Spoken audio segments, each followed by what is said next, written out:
गुरुर्ब्रह्मा गुरुर्विष्णु गुरुर्देवो महेश्वरा गुरुर्साक्षात् परब्रह्मा तस्मै श्री गुरुवे नमः। श्री आदिगुरुवे नमः। युगादिगुरुवे नमः। सद्गुरुवे नमः। श्री गुरुदेवे नमः। ओम श्री गुरुवे नमः। एक बार गुरु जी के पास सुसिद्धार्थक बैठा हुआ था और गुरु जी की सेवा कर रहा था। गुरु जी जो थे वो अंतर्यामी थे, वो मन की जानते थे। उन्होंने नोटिस किया कि आज सुसिद्धार्थक अपने पूरे हृदय में नहीं है, उदास है। पिता और पुत्र, गुरु और शिष्य का बड़ा अनोखा संबंध होता है, इसे डिफाइन नहीं किया जा सकता। तो गुरुजी ने सुसिद्धार्थ से पूछा, आज इतने उदास क्यों हो, क्या बात है? सुसिद्धार्थ पहले बोलता है, नहीं जी कोई बात नहीं है। गुरुजी थोड़ा सा उसको बोलते हैं कि नहीं बेटा बता। वो बोलता है कि गुरुजी मेरे को ये बात समझ नहीं आती, मेरी लाइफ में बहुत ज़्यादा अपोजिशन है, लोग मेरे को अपोज करते हैं, मेरे को बहुत क्रिटिसाइज़ करते हैं। मेरे को तो कई बार ये लगता है कि मैं काम धंधा छोड़ के आपके आश्रम में आके बैठा रहूँ। तो मैं नहीं समझ पा रहा, मेरा मन दुखी है। तो गुरुजी मैं नहीं समझता कि ये क्रिटिसिज्म को कैसे हम लोग हैंडल करें लाइफ में। गुरुजी एक लंबी सांस लेते हैं, उसके बाद बोलते हैं कि बेटा क्रिटिसिज्म अपने आप में बुरी चीज़ नहीं है। क्रिटिसिज्म जो है it is just like a knife. चाकू जो है वो बुरा नहीं है, किस इंटेंशन से उसे चलाया जाएगा ये महत्वपूर्ण है। अगर एक डॉक्टर कट करने के लिए नाइफ़ यूज़ कर रहा है तो उसने ऑपरेशन करना तो वो बढ़िया है। लेकिन अगर एक जो है क्रिमिनल जो है आपका मर्डर करने के लिए जिसे यूज़ कर रहा है, तो यहाँ पे इंटेंशंस जो होती हैं वो बड़ी इम्पोर्टेंस रखती हैं। गुरुजी बोलते हैं जो क्रिटिसिज्म है इसमें आपने इसको थोड़ा सा क्या करना है, फ़िल्टर लगाइए, तो यही चीज़ें जो है आपके लिए बढ़िया होंगी। और एक बात याद रखिए, जो मदर नेचर है, ये यूनिवर्स है, अगर उसने आपके जीवन में क्रिटिसिज्म दिया है तो वो एक मैसेज है कि हमें यूनिवर्स चाहता है कि हम कुछ एरिया को अमेंड करें, अपने आप को इम्प्रूव करें। गुरुजी बोलते हैं, सुसिद्धार्थक बेटा अब हमेशा देखा जाता है सोर्स ऑफ क्रिटिसिज्म क्या है एंड पर्पस ऑफ क्रिटिसिज्म क्या है, उसके बाद वर्ड्स ऑफ क्रिटिसिज्म्स क्या हैं, स्पिरिट ऑफ क्रिटिसिज्म क्या है, इसे हमें बड़ा ध्यान से समझना है। सो सिद्धार्थक हाथ जोड़ता है, जिज्ञासावश पूछता है, हाँ जी गुरुजी आगे बताइए। गुरुजी बोलते हैं कि क्रिटिसिज्म दो तरह से आएगा, दो तरह के सोर्स होंगे। एक होगा क्रिटिसिज्म फ्रॉम द फ्रेगनेंस, खुशबू से क्रिटिसिज्म आया, और दूसरा होता है criticism from the foul smell, criticism बदबू से आया। सुसिद्धार्थ बोलता है कि गुरुजी मैं समझा नहीं। गुरुजी बोलते हैं जब आपका क्रिटिसिज्म जो है वो जो बंदा क्रिटिसाइज कर रहा है उसका इंटेंशन आपके लिए अच्छा है, वो चाहता है कि आप इम्प्रूव करिए, आप अपने जो मेथड्स को मेंड करिए, तो वो क्रिटिसिज्म फ्रॉम फ्रेगनेंस होगा, फ्रॉम खुशबू होगा। और जब एक बंदा सिर्फ ईगो जो है अपनी फ्यूल्स ईगो के कारण आपको नीचा दिखाने के लिए आपको क्या कर रहा है, क्रिटिसाइज कर रहा है, तो वो क्रिटिसिज्म फ्रॉम बदबू होगा। गुरुजी आगे बोलते हैं कि देखिए जब हमारे क्लोज वन, हमारे एल्डर्स, हमारे गुरुवन, हमारे टीचर्स, ऐसे लोग जो हमारे क्लोज वन हैं वो हमें क्रिटिसाइज़ करते हैं, तो वो क्रिटिसिज्म जो है वो एक हेल्दी क्रिटिसिज्म होगा, उसे हमें समझना चाहिए। वो चाहते हैं कि बेटा तुम्हारे जीवन में ये गलतियां हैं, तुम इनको इम्प्रूव करो। अगर तुम इनको इम्प्रूव करोगे तो तुम अपने प्रोफेशन में, अपनी लाइफ में हाइट ऑफ द आप जो है काफ़ी ज़्यादा सक्सेसफुल हो जाओगे। उनके भाव ये होते हैं, जब वो भाव की शुद्धि है तब शब्दों का वो शब्द मीनिंगलेस हो जाते हैं, तब गाली भी जो होती है वो भी एक प्रसाद लगती है। तो यहाँ पे एक बात गुरुजी बोलते हैं, जब अब आपको जब क्रिटिसिज्म फ्रॉम खुशबू आएगा, यहाँ पे भी दो बात होएगी। एल्डरली पर्सन है, जो एल्डर पर्सन्स हैं उनका हक है हमें समझाने का, हमें डांटने का, उसे हमें हेल्दी वे से लेना चाहिए। लेकिन यहाँ पे भी एक फ़िल्टर लगाना है, बंदा एल्डर तो है, क्या वो कैपेबल है, ये भी ज़रूरी है। अब एक जो है, मान लीजिए एक किसी के कोई अंकल हैं, उन्हें मैथमेटिक्स नहीं आता, वो बोलते हैं आपको कि बेटा तुम मैथ में बड़ा वीक है। वो बंदा आपका एल्डर है, उसकी रिस्पेक्ट करो, लेकिन उसे मैथ खुद नहीं आता, वो कैपेबल नहीं है। लेकिन अब अगर आपके मैथ के टीचर जो हैं वो आपको बोलते हैं कि बेटा ये जो है तुम्हें मैथ नहीं आता, ऐसा नहीं बोलेंगे। कभी भी याद रखिए, जो सीनियर होगा, जो आपका एक्सपर्ट ऑफ द फील्ड होगा, वो स्पेसिफिक होते हैं, वो प्रिसाइज होते हैं। वो कभी ये नहीं बोलेंगे कि बेटा तुम्हें मैथ नहीं आता, वो आपको बोलेंगे बेटा आपको ट्रिग्नोमेट्री जो है वो नहीं आती, उसमें आपको ये साइंस के थीटा प्लस कोर्स के थीटा इज इक्वल टू 1, ये जो फॉर्मूला है इसकी एप्लीकेशन आप करोगे तो फिर आपका ये सम ठीक होगा। तो उन्हें वो आपको बड़े अच्छे ढंग से गाइड भी करते हैं। तो इसे हमें एक हेल्दी क्रिटिसिज्म जो है उसके ढंग से लेना चाहिए। कि बंदा जो क्रिटिसाइज़ कर रहा है, कई बेचारा जो बंदा एल्डर है वो कहता है नहीं यार तुम्हें अपने आप को इम्प्रूव करना चाहिए, लेकिन ये जनता बड़ी इकट्ठी ज़्यादा है, लेकिन बड़े कम बंदे हैं जो बोलते हैं कि गलती तो बता दी भैया, इसे ठीक कैसे करना, हाउ टू इम्प्रूव इट। ये जो बंदे हैं ये हमारे अच्छे कर्मों के कारण हमें हमारे जीवन में मिलते हैं। अब गुरु जी बोलते हैं कि जो भी सीनियर होगा आपके फील्ड का, वो हमेशा आपको राइट वे से गाइड करेगा। उसकी डांट में भी प्रसाद होता है। एक पुराने ज़माने में कहावत थी, माँ बाप की गालियाँ घी की नालियाँ, वो सही था। जो हमें एल्डरली फिगर जो डांटेंगे, इनके क्रिटिसिज्म को ये नहीं हमने कहना कि हम बॉदर नहीं करते, इनको हमने वैल्यू देनी है। बहुत ज़रूरी है जी इनको वैल्यू देना। आचार्य चाणक्य ने बोला है कि दंड के बिना राज नहीं होता। बड़ी गहरी बात है। राजा जो है, जो प्रजा के ऊपर राजदंड चलता है। राजदंड का मतलब कि प्रजा अगर कुछ रूल्स को फॉलो नहीं करती तो उसको डांट पड़ेगी, यानी कि उसको क्रिटिसाइज किया जाएगा, उसे दंड मिलेगा। राजदंड, जो राजा बैठता था तो उसके सिंहासन के ऊपर भी एक डंडा होता था, उसे बोला जाता था गुरुदंड। गुरुदंड का मतलब है कि अगर भाई तेरे को राजा बनाया गया है, इसका अर्थ ये नहीं है कि तू जैसे मन मर्जी करे, जिसको मर्जी तो टांग दे, जिसको मर्जी तो छोड़ दे, ऐसा नहीं है। जो गुरुदंड था वो राजा को क्रिटिसाइज करने के लिए, हेल्दी क्रिटिसाइज करने के लिए था कि भैया क्या तू अपना काम प्रॉपर वे से कर रहा है, तुम्हें भी कुछ गाइडलाइंस दी जाएंगी, अगर उन गाइडलाइंस को तुम नहीं मानोगे तो तुम्हें दंड दिया जाएगा। दंड के बिना ना तो भाई घर चलते हैं, ना सरकार चलती है, ना राज्य चलते हैं, ना कोई ऑर्गेनाइजेशन चलती है, चाहे वो रिलीजियस ऑर्गेनाइजेशन है, चाहे वो बिजनेस ऑर्गेनाइजेशन है, चाहे वो सोशल ऑर्गेनाइजेशन है। तो ये बात तो हमें लेके चलनी चाहिए। अब बात आ जाती है, ये जो क्रिटिसिज्म है इसको हम किस ढंग से लेते हैं।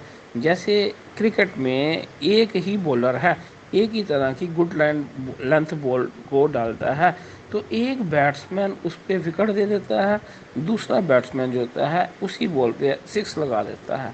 बॉलर भी सेम है, स्टेडियम भी सेम है, पिच भी सेम है। तो ये डिपेंड करता है पर्सन टू पर्सन, हम क्रिटिसिज्म को किस वे से लेते हैं। क्या हम क्रिटिसिज्म को पॉजिटिव वे से ले रहे हैं या नेगेटिव वे से ले रहे हैं। क्या हम इसको, ये जो हमारा एटीट्यूड कैसे है, ये जो है बड़ा महत्वपूर्ण है कि हम क्या करते हैं, क्रिटिसिज्म में रिएक्ट करते हैं या हम क्रिटिसिज्म को एक मैसेज लेके अपने स्टाइल्स को थोड़ा अमेंड करते हैं। इसको हमें समझना चाहिए। दूसरी बात ये होती है, जो समझदार बंदा आता है, एक और एक कहावत है, कहता है man makes a mistake and foolish repeat it. कई बार क्या होता है कि एक बंदे की आदत होती है कि उसने गलती करनी है और उसके एल्डर ने उसे बार बार समझाना है। एल्डर को भी चाहिए कि एक बार ही समझाए, बंदे को भी गलती नहीं करनी चाहिए। यहाँ पे एक छोटा सा इंसिडेंट है। एक बार एक बॉलर ने सचिन तेंदुलकर को जी आउट कर दिया। सचिन जी जो थे अपना बैठे हुए थे, उनके पास वो बॉलर आया, कहता भैया ये जो बॉल है ना इस पर आप साइन कर दोगे। कहता किस लिए। कहता ये आज मैंने आपको आउट किया है। तब सचिन सर ने बड़ा शानदार जवाब दिया, बड़ा दिल को भा गया जी। कहते ये तो मैं साइन कर रहा हूँ, लेकिन एक बात तो भी याद रखो, ये तुम्हारी लास्ट बॉल थी, जिस पे तूने मुझे आउट किया था, अब बेटा तू मेरे को आउट नहीं कर पाएगा। गहराई से मनन किया जाए कि भाई एक गलती जो थी, तू अगर मैं आउट हुआ हूँ, मैं अपनी गलती के कारण हुआ हूँ, वो मैंने नोट कर लिया, अब दोबारा जो है वो मैं गलती नहीं करूँगा। तो यहाँ पे एक जो ग्रेट पर्सन्स होते हैं ना, इनकी क्या होती हैं, इनके इनसे सीखा जा सकता है। और जो रुद्रम कैटेगरी होती है, वो बस उसका काम होता है रोना, उसको छोड़ा जाए। अब क्रिटिसिज्म जो है, उसे हमने गुरुजी बोलते हैं कि क्रिटिसिज्म फ्रॉम खुशबू में हमेशा बाप बेटे को, गुरु शिष्य को, टीचर स्टूडेंट को, माँ बेटे को, और कोई अच्छा मित्र जो होगा वो अपने सच्चा मित्र वो अपने मित्र को क्रिटिसाइज करता है। लेकिन हमेशा याद रखो कि ये जो हेल्दी क्रिटिसिज्म है, ये पब्लिकली नहीं होता, ये सेपरेटली बताया जाता है कि भाई ये तेरा बिहेवियर सही नहीं था, ये तुम्हारा जो परफॉर्मेंस था ये सही नहीं था, इसे हमें मेंड करना है। इससे बैड मैसेज आता है और आपका इमेज जो है वो पब्लिकली सही नहीं रहता। इस चीज़ का ध्यान रखा जाए। तो इसको हमें, मेरा ख्याल है गुरुजी बोलते हैं कि सुधार्थक तुम्हें इसे पॉजिटिवली लेना चाहिए। गुरुजी आगे बोलते हैं कि हर क्रिटिसिज्म जो होता है, दूसरा क्रिटिसिज्म है criticism from the foul smell, बदबू से क्रिटिसिज्म। इसमें लोगों के इंटेंशंस बैड हैं, वो तुम्हें नीचा दिखाना चाहते हैं, उन वो कैपेबल नहीं है, उनके अपने लेवल हैं, वो चाहते हैं कि तुम उनके लेवल के ऊपर आके नाचो। तो इन लोगों को हमें इग्नोर करना सीखना है। गुरुजी बोलते हैं, यहाँ पे मेरा एक फेवरेट इंग्लिश का प्रवर्ब है, never fight with pig, never fight with pig, pig enjoy the fight and your cloth will be muddy. गुरु जी बोलते हैं, सुअर को जितना हो इग्नोर करो, क्योंकि सुअर जो है वो, आपको पता है, वो कीचड़ में खेलना पसंद करेगा और आपको कहेगा आओ। अगर आप उसके साथ फाइट करोगे तो आपके कपड़े गंदे हो जाएंगे। तो गुरु जी बोलते हैं, इस कैटेगरी के बंदे, जो पिग टाइप कैटेगरी के बंदे हैं, ये जो गंद खाने वाले लोग होते हैं, ये निंदक हैं, सिर्फ निंदक हैं। उनका सिर्फ मोटिव है आपको नीचा दिखाना, किसी ढंग से आपका इमेज डाउन करना। इन लोगों को तुम्हें हेल्दी वे से इग्नोर करना आना चाहिए। अगर हम इन्हें इग्नोर नहीं करेंगे, इनके साथ डिबेट्स में पड़ जाएंगे, इनको हम जस्टिफाई करेंगे, नहीं जी अगर मैंने ऐसे किया उसके पीछे ये रीज़न था, भैया इनका वही काम है। इन्होंने कहा कि इनका एक लेवल है, जिस लेवल पे ये वाइब्रेट करते हैं, आपको उस लेवल पे डाउन लेके आएंगे। चॉइस आपकी है। अगर आपका कॉमन सेंस नहीं है, आपको क्रिटिसिज्म को देखना है कि क्रिटिसिज्म खुशबू से है कि बदबू से है। बदबू के क्रिटिसिज्म को हमें क्या करना है, इग्नोर करना है। जहाँ पे प्यारे प्यारे खुशबूदार फ्लूर लगे हुए हैं, वहाँ पे हमें रामदेव के जो है ना अलोम विलोम करने चाहिए। लेकिन अगर कोई गंदा नाला है, वहाँ पे बैठ के कोई बंदा अलोम विलोम करेगा तो क्या होगा, उसको सेहत अच्छी नहीं होगी, वो बीमार पड़ जाएगा। जहाँ पे बदबू आती है, कुदरत ने भी हमें मैसेज दिया है, हम नाक बंद कर लेते हैं। तो इसका एक मैसेज है कि हमें इन लोगों को, ऐसे क्रिटिसिज्म को जिसका सोर्स बदबू है, जिसमें सोर्स जो है बैड इंटेंशन है, जेलस का फैक्टर है, तो उसमें हमें क्या करना है, इनको इग्नोर करना है। गुरुजी आगे बोलते हैं, एक और कैटेगरी होती है, उस कैटेगरी को गुरुजी बोलते हैं, मैं प्यार से बोलता हूँ, false ego cheap Chinese toys category.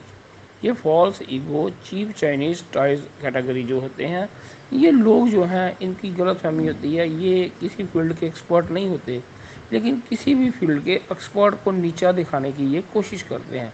उसको ये बताते हैं कि भैया तेरा जो नॉलेज है, वो अगर 20-25 साल का तुम्हारा नॉलेज है, कुछ नहीं है तो जीरो है, मेरी नॉलेज बेटर है। इन्हें एक टीका होता है अपने, एक सुपरमेसी शो करने का, मंकी कैटेगरी है।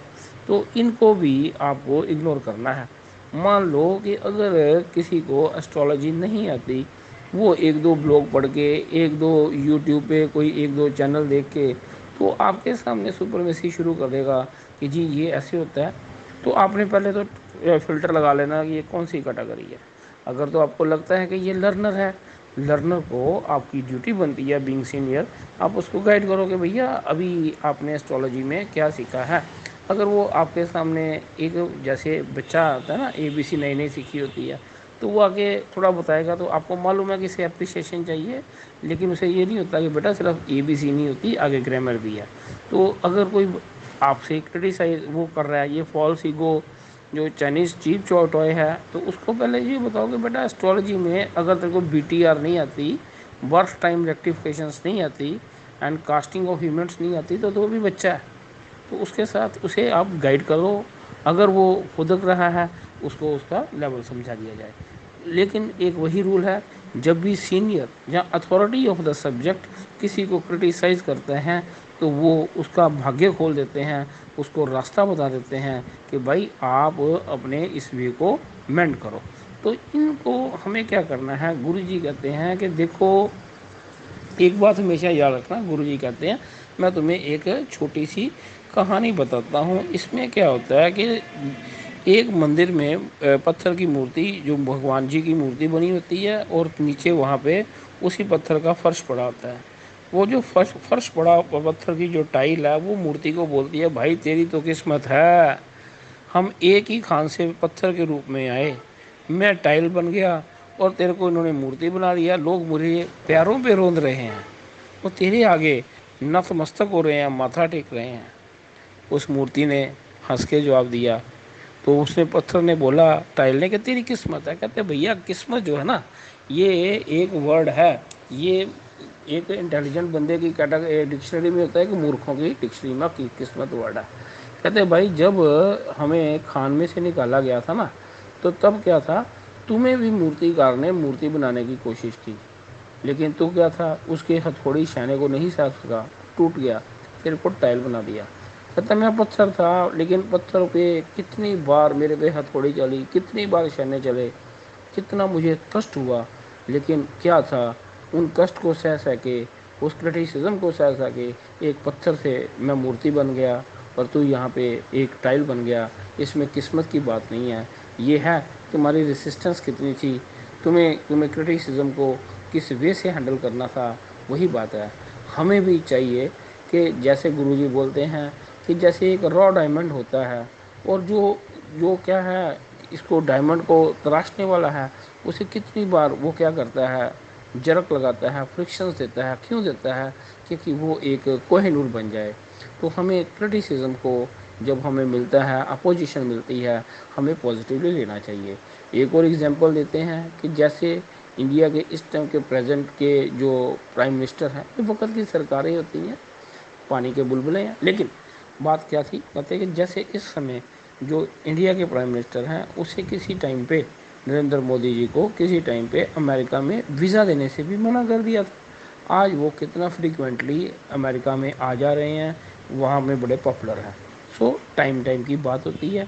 अगर उन्हें पहले ही बात पे अटक जाते, नहीं जी अमेरिका ने तो जी मुझे वीज़ा नहीं दिया, उस क्रिटिसिज्म को नेगेटिवली लेते, अपना कोई नुकसान करते, तो क्या आज वो प्राइम मिनिस्टर बन पाते? क्या आज उनके अमेरिका के साथ अच्छे रिलेशंस होते?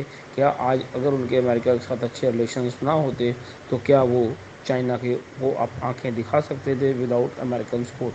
तो इन चीज़ों को हमें अंडरस्टैंड करना चाहिए। गुरुजी आगे बोलते हैं कि सिद्धार्थ, जो चीज़ हुई है कि क्रिटिसिज्म को हमने जो है, इसकी हम लोग समरी करते हैं कि हमने इसे किस ढंग से लिया, क्रिटिसिज्म का सोर्स क्या है, उसका फ्रेगरेंस है या उसका फाउल स्मेल है। क्रिटिसिज्म जो करने वाला व्यक्ति है, क्या वो कैपेबल है, क्या वो आपका सीनियर है?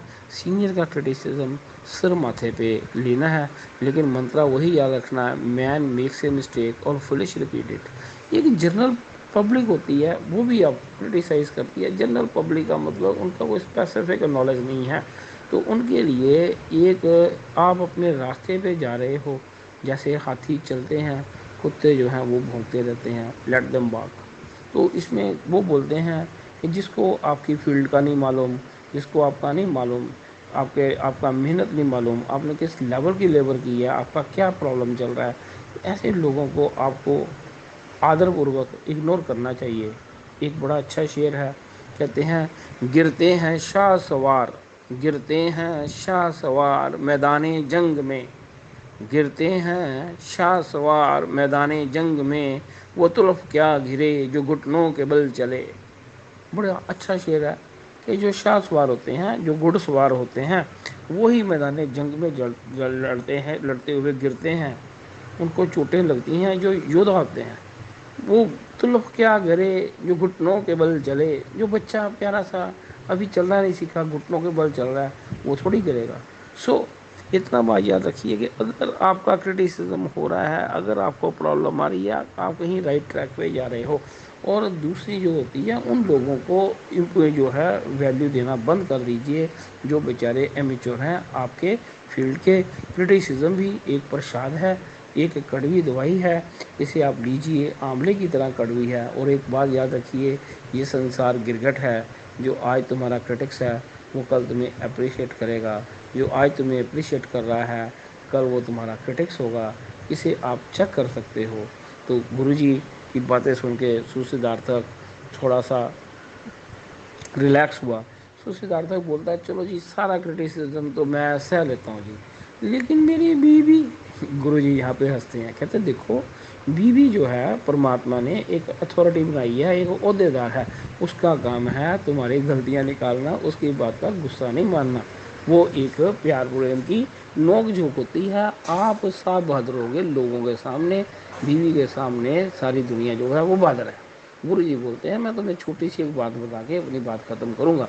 एक बार एक बड़ा विद्वान व्यक्ति था, उसकी बीवी हमेशा एज यूजुअल जैसे जनरल बीवियाँ हस्बैंड्स को बोलती हैं, कहते आप कुछ नहीं हो जी, बस बैठे रहते जी, फालतू जी, देखो जी। तो वो एक दिन क्या हुआ, उसके पास आती है उसकी बीवी। कहता क्या हुआ? कहते जी आपको पता है आप तो यहाँ पे बैठे रहते हो, हमारे मोहल्ले में एक संत आए हैं, हवा में उड़ रहे थे। आज वो बंदा बड़ा खुश हुआ। कहती क्यों खुश हो रहे हैं आप? कहता भगवान, जो वो बंदा उड़ रहा था ना मोहल्ले में, वो मैं ही था। बीवी एकदम मुंह बना के बोलती, कहती तभी तो। कहता क्या हुआ? कहती मैं कहूँ ये उड़ तो रहा है, टेढ़ा टेढ़ा क्यों उड़ रहा है। सो यहाँ पे गुरुजी ने हंसी मजाक में बात बोली कि जो कुछ लोग हमारे बड़े प्यारे होते हैं उनकी बात का गुस्सा नहीं मानना चाहिए। ये खट्टे मीठे जो है अनुभव होने चाहिए। लेकिन क्या है, हमें क्रिटिसिज्म को पॉजिटिवली लेना है लाइफ में, और हमें आगे बढ़ते जाना है। तो ये बात जो है गुरुजी ने बताई कि आप इसको इम्प्लीमेंट करो। तो सुसिद्धार्थक ने गुरुजी को थैंक्स बोला और प्रणाम किया। और जैसे जब जब उसे मुश्किल आती है तो गुरु जो है परमात्मा गुरु रूप में आके रास्ता देते हैं। ये एक बिल्कुल ट्रुथ, यूनिवर्सल ट्रुथ है। परमात्मा सबका मार्गदर्शन दे। धन्यवाद।